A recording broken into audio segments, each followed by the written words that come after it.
اسی طرح قرآن مجید سننے سنانے کی توفیق بخشے۔ سورۃ النمل کی ابتدا توسین تلک آیات قرآن و کتاب مبین سے لے کر سورۃ عنکبوت کی آیت نمبر 44 تک تلاوت کی گئی ہے۔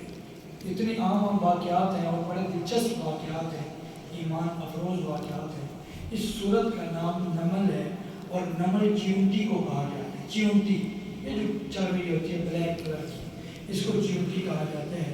اس میں ایک چیونٹی کا واقعہ ہے، بس اس واسطے پوری سورت کا نام کیا رکھ دیا؟ سورۃ النمل۔ حضرت سلیمان علیہ السلام کا یہ واقعہ ہے۔ یہ بات سمجھے کہ لفظ سلیمان نہیں ہوتا بلکہ سلیمان ہوتا ہے۔ ہمارے یہاں بھی جو نام ہوتا ہے وہ عمومی طور پہ سلیمان نہیں ہوتا بلکہ سلیمان۔ کیا نام ہوتا ہے؟ سلیمان۔ تو حضرت سلیمان علیہ السلام کا واقعہ تفصیل سے بیان کیا گیا، جو حضرت داؤد علیہ السلام کے بیٹے ہیں۔ حضرت داؤد باپ ہیں، سلیمان ان کے بیٹے ہیں۔ اللہ تعالیٰ نے ان کے لیے انسانوں، جنوں اور پرندوں کو مسخر کیا تھا۔ وہ پرندوں کی زبان بھی جانتے تھے، یعنی ہر نبی کا معجزہ ہے۔ تو ان کا معجزہ یہ ہے کہ پرندے جو ہیں وہ بھی بولیں تو حضرت سلیمان علیہ السلام ان کی آواز سمجھ جاتے تھے۔ ایک واقعہ ذکر کیا کہ حضرت سلیمان علیہ السلام جا رہے تھے اور آپ کے ساتھ ایک لشکر تھا، اچھا خاصا جا رہے تھے، اچانک ایک چیونٹی بل سے نکلی۔ اور چیونٹی ہے، ہم کتنی چیونٹیاں دیکھتے ہیں لینڈ میں لگی ہوتی ہیں، ہمیں کیا پتا کیا کہہ رہی ہیں۔ تو سلیمان علیہ السلام نے جو ہے بل میں دیکھا کہ ایک چیونٹی نکلی اور اس نے کچھ خطاب کیا باقی چیونٹیوں کو۔ وہ خطاب بھی اللہ نے قرآن کا نام ہے۔ قالت نملہ یا ایھا النملۃ ادخلوا مساکنکم، اے ساری چیونٹیوں اپنے بلوں میں گھس جاؤ، اپنے بلوں میں واپس چلے جاؤ۔ واپس کیوں؟ لا یفتمنکم سلیمان، سلیمان آ رہا کہیں تمہیں روند نہ دے۔ سبحان اللہ، دیکھیں چیونٹی کی اولاد۔ اب ہم جا رہے ہوں لائن میں بھی جا رہے ہیں، اوپر سے پاؤں رکھ کے ہم تک رہ جاتے ہیں۔ تو اس چیونٹی نے اپنی باقی چیونٹیوں کو کہا بل میں گھس جاؤ کہ کہیں تمہیں سلیمان اور اس کا لشکر کیا کرے؟ روند نہ دے۔ اس نے کیسے کیا پتا؟ جب یہ بات سنی فتبسم ضاحکا، تبسم مسکرانا، ہنسے۔ سلیمان علیہ السلام ہنس پڑے اور کہا کہ واہ کیا بات ہے۔ وقال ربی اوزعنی، پھر اس وقت یہ ایک ذکر کیا کہ دیکھو چیونٹی نے اپنے بندوں سے کہا داخل ہو جاؤ، سلیمان کا لشکر بے خبری میں تمہیں روند نہ ڈالے۔ تو آپ نے اللہ کی تعریف اور حمد بیان کی۔ اللہ آپ کا شکریہ کہ آپ نے مجھے یہ نعمت بھی دی کہ میں پرندوں کی زبان بھی سمجھتا ہوں۔ دوسرا واقعہ وہ ہوا، حضرت سلیمان علیہ السلام کے دور میں پرندوں کی اٹینڈنس لگتی تھی۔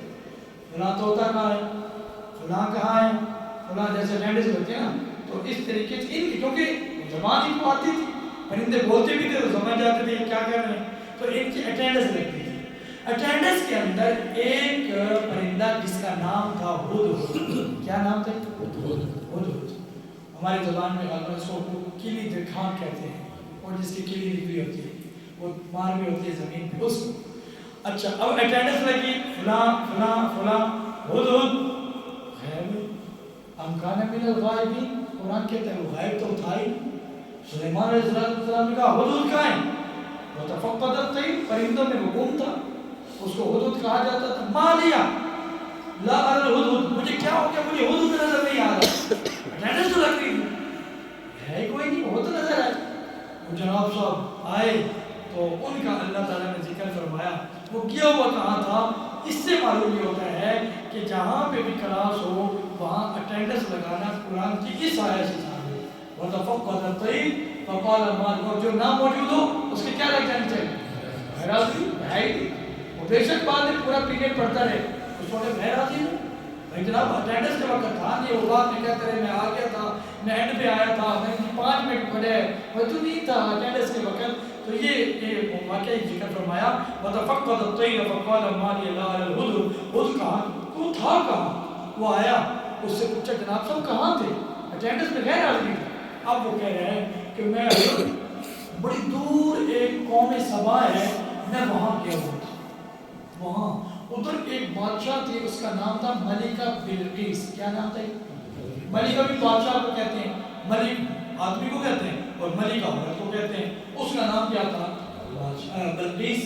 تو وہاں جو ہے میں وہاں دیکھ آیا ہوں تو وہ جو ہے بڑی عجیب منظر اور بڑی فراوانی، اور قوم سبا کو اللہ نے اتنی نعمتوں سے نوازا، آج کے دور میں کسی ملک میں وہ نعمتیں نہیں ہیں جو اللہ نے قوم سبا کو دی تھی، لیکن بعد میں انہوں نے نافرمانی کی، بعد میں انہوں نے نہیں، ان کے بعد پھر اللہ نے وہ پوری بستی ساری تباہ و برباد کر دی۔ بس وہی بات ہے کہ جب ہم لوگ ناشکرے ہو جاتے ہیں پھر اللہ کہتے ہیں ان کو ضرورت ہی نہیں ہے، دفع کرو، ختم کر دی اس معاملے کو۔ وگرنہ قوم سبا اور سبا جو بستی ہے اس سے بہتر کوئی قوم بھی نہیں اور ان کے بعد مال دولت بھی نہیں۔ تو اب وہ خود بتا رہے ہیں حضرت میں گیا ہوا تھا وہ ایک قوم سبا کے پاس، میں بتاؤں حضرت وہ سورج کی عبادت کرتے، اس کی عبادت کرتے، یہ کس نے بتایا؟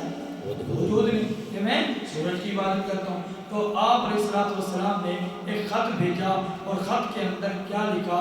انه من سلیمان وانه بسم اللہ الرحمن الرحیم۔ آپ نے تلاوت سنی ہے کہ یہ خط کس کی طرف سے؟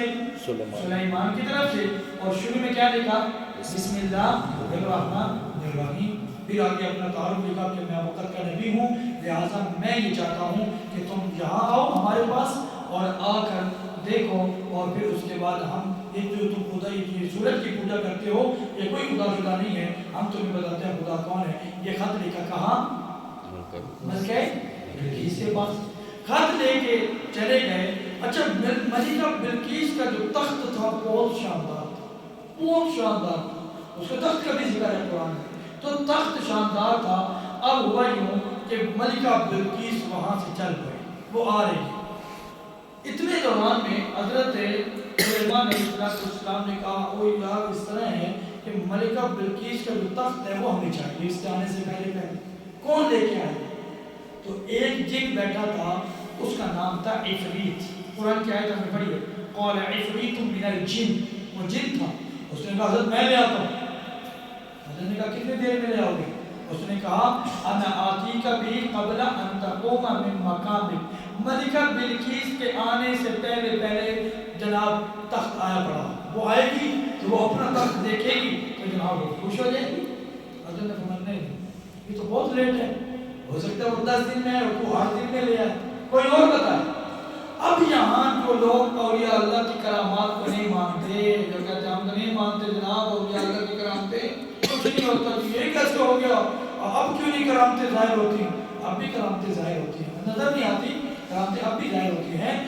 آصف برقیہ، نام بولیں، آصف برقیہ، یہ بہت بڑا نیک آدمی تھا اور یہ سلیمان علیہ السلام کے پاس بیٹھا تھا اور آدمی تھا، آدمی۔ اس نے کہا حضرت میں لے آتا ہوں، کتنی دیر؟ پلک جھپکنے سے پہلے، کتنی دیر میں جی؟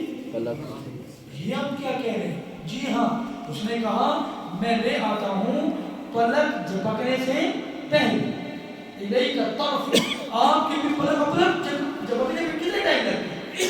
میں اتنے دوران لے آتا ہوں۔ چنانچہ اس نے جو بھی کرامت تھی اس نے جناب پلک جھپکنے سے پہلے وہ جناب ملکہ بلقیس کا جو تخت وہ لا کے رکھ دیا۔ سبحان اللہ، یہ ہے اللہ کی قدرت اور اللہ کے بندوں کی جو کرامات، کہ حالانکہ جن بھی موجود ہے، جن صاحب نے وقت مانگا اتنے دن میں ڈالر لے جاؤں گا اور لے آؤں گا جو بھی چیز لے جائے گا، لیکن نہیں لا سکا، تو آصف برقیہ انسان ہے، ولی اللہ ہے اور حضرت کے بڑے نیک آدمی تھے، اور جناب وہ اسی وقت آپ جھپکنے سے پہلے لے آئے تو ملکہ بلقیس آئی، اس نے دیکھا کہ یہ تو میرا تخت ہے اور میرے آنے سے پہلے آیا پڑا، بس وہیں پہ اس نے اسلام کو بڑی مرعوب ہوئی اور اس نے حضرت جو ہے وہ سلیمان علیہ السلام کے ہاتھ میں اسلام قبول کر لیا۔ یہ پورا واقعہ اس کا اللہ نے ذکر فرمایا، ہم نے اس کو مختصراً کیا ہے، بہت لمبا واقعہ۔ اس کے بعد 20واں پارہ شروع ہوا، 5 دلیلیں اللہ نے اپنی وحدانیت کی دی ہے کہ میں واقعی ہوں اللہ کی نہیں بولے،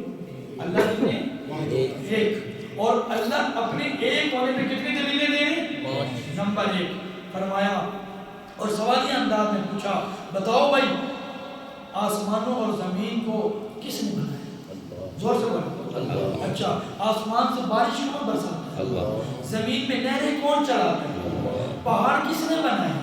بیماری اور تکلیف کی حالت میں اللہ ہی کو پکارا جاتا ہے۔ خشکی اور طریق راستہ کون دکھاتا ہے؟ بیماری میں کس کو پکارتے ہو؟ انسان کو ابتداء کس نے پیدا کیا؟ مرنے کے بعد دوبارہ زندہ کون کرے؟ جب یہ کام سارے اللہ کر رہا ہے تو پھر ماننا بھی کس کو چاہیے؟ اس کا ذکر فرمایا۔ اس کے بعد سورۃ القصص ہے، تواسین میم تلک آیات الکتاب المبین، مکی صورت ہے، 9 رکوع ہیں اور 88 اس کی آیات ہیں۔ اس صورت میں حضرت موسیٰ علیہ السلام اور فرعون کا بڑا تفصیل سے واقعہ بیان کیا گیا ہے۔ حضرت موسیٰ علیہ السلام کے واقعہ سے چند عبرتیں حاصل ہوئی۔ واقعہ وہی ہے، بچے ہوئے، پیدا ہوئے، فرعون کے گھر میں پلے پھوسے، بڑے ہو گئے۔ بڑے ہونے کے بعد پھر ایک واقعہ ذکر کیا کہ موسیٰ علیہ السلام نے فرعونی ایک بندے کو مکہ مارا، ایٹمی مکہ، وہ اتنا خطرناک تھا وہ بندہ موقع کو مر گیا۔ اب قضا موسیٰ وقضا علیہ، اس کا فیصلہ ہو گیا، ڈھیر مر گیا۔ اچھا اب کیا ہوا؟ اب جناب موسیٰ علیہ السلام کے بارے میں فیصلہ ہوا کہ جناب اس کو قتل کرنا ہے۔ وہ بھلا ایک بندہ تھا، وہ مجلس میں بیٹھا ہوا، اس نے کی خبر کر دی کہ حضرت نکلو یہاں سے، یہ نکلو، یہ فرعون اور اس کے سرداروں نے آپ کے بارے میں قتل کا فیصلہ کر دیا ہے، آپ نکل جائیں۔ اخرج، چنانچہ موسیٰ علیہ السلام او مدین کی طرف، جہاں کون تھے؟ حضرت شعیب علیہ السلام، وہاں چلے گئے، وہاں بیٹھے کہ کیونکہ شعیب علیہ السلام کی بیٹیاں کنویں کے پاس آئے پانی بھرنے کے لیے، رش پڑا تھا، وہ سائڈ پہ کھڑی ہو گئی، بابردہ تھی، تو موسیٰ علیہ السلام نے ان کی بچیوں کو پانی بھی پلایا اور ڈول میں بھی پانی بھر کے دیا۔ انہوں نے گھر جا کے بتایا، شعیب علیہ السلام نے کہا کون ہے وہ آدمی؟ دیکھا تو یہ بیٹھے ہیں، ان کو گھر لائے اور 10 سال کہا 10 سال تم نے ہماری بکریاں چرانی ہیں تو پھر میں اپنی 2 بیٹیوں میں سے ایک بیٹی کا نکاح تیرے سے کروں۔ کتنے سال کی؟ 10 سال۔ چنانچہ انہوں نے قبول کر لیا۔ 10 سال موسیٰ علیہ السلام نے بکریاں چرائی ہیں اور بکریاں چرائی 10 سال چلانے کے بعد پھر اپنی 2 بیٹیوں میں سے ایک بیٹی کا نکاح ان سے کیا۔ پھر یہ جا رہے تھے، پھر آگے بات مختصر اتنی، ان کے واقعہ سے کیا سبق میرے نمبر ہے؟ اگر انسان مصیبتوں اور آزمائشوں پر صبر کرے تو دنیا اور آخرت میں اس کے اچھے نتائج نکلتے ہیں۔ کوئی بھی مصیبت، صبر۔ نمبر 2، جو شخص اپنے معاملات میں اللہ پر بھروسہ رکھتا ہے، اللہ اس کی مشکلات کیا فرماتے ہیں؟ آسان فرماتے ہیں، دور فرما دیتے ہیں۔ نمبر 3، جس کا معاملہ اللہ کے ساتھ عشق تک پہنچ جاتا ہے، باطل اور بڑی سے بڑی طاقت بھی اس کی کمزور ہو جاتی ہے۔ نمبر 5، جب کوئی بندہ حق کا پرچم لے کر ہوتا ہے تو اللہ تعالیٰ دشمنوں میں ہی اس کے حمایتی پیدا فرما دیتے ہیں، دشمن کے اندر ہی ان کے حمایتی پیدا ہو جاتے ہیں۔ اس کی زندہ مثال موسیٰ علیہ السلام کو کہاں پیدا کیا، پالا پوسا؟ کے گھر میں حمایتی آتی، جس کے دل میں ایمان کی محبت ہو جاتی ہے، وہ اپنی ایمان پر اپنی جان تک قربان کرنے کو تیار ہو جاتا ہے۔ اور غلامی کا اثر یہ ہوتا ہے کہ ہمت حوصلہ ٹوٹ جاتا ہے، باطل کی طاقت کتنی زبردست کیوں نہ ہو، آخر کار اس کو نامرادی کا منہ دیکھنا پڑے گا۔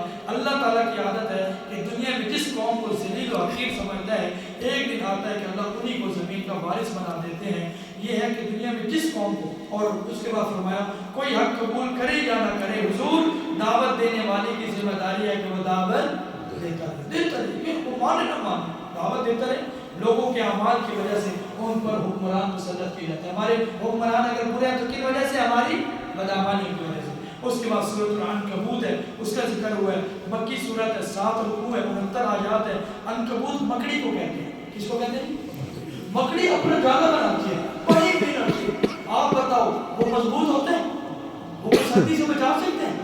وہ گرمی سے بچا سکتے ہیں؟ وہ جالا مکڑی جو ہوتی ہے اتنا بڑا محنت سے لگی ہوئی ہے، دن رات کر رہی ہے، مہینوں، اور جالے کی حیثیت کیا ہے؟ ہلکی سے انگلی لگ جائے تو ہر چیز ختم ہو جاتی ہے۔ اللہ سمجھانا چاہتے ہیں میرے علاوہ جتنے بھی جھوٹے خدا ہیں ان کی مثال کس کی طرح ہے؟ مکڑی کے جالے کی طرح، جو مکڑی کا جالا نہ تمہاری حفاظت کر سکتا ہے، نہ سردی سے بچا سکتا ہے، نہ گرمی سے بچا سکتا ہے۔ میرے علاوہ جتنے بھی جھوٹے خدا معبود ان لوگوں نے بنائے، نہ وہ ان کے مشکل کشائے، نہ حاجت روائے، نہ ان کی بگڑی بنانے والے، نہ رزق دینے والے، نہ ہی ان کی مصیبتوں کو دور کرنے والے ہیں۔ لہٰذا یہ عقیدہ بنا لو، ہر کام کو کرنے والے کون ہیں؟ اللہ تعالیٰ۔ یہ اس کے اندر ذکر فرمایا ہے، مزید ابھی آگے باتیں چل رہی ہیں۔ اللہ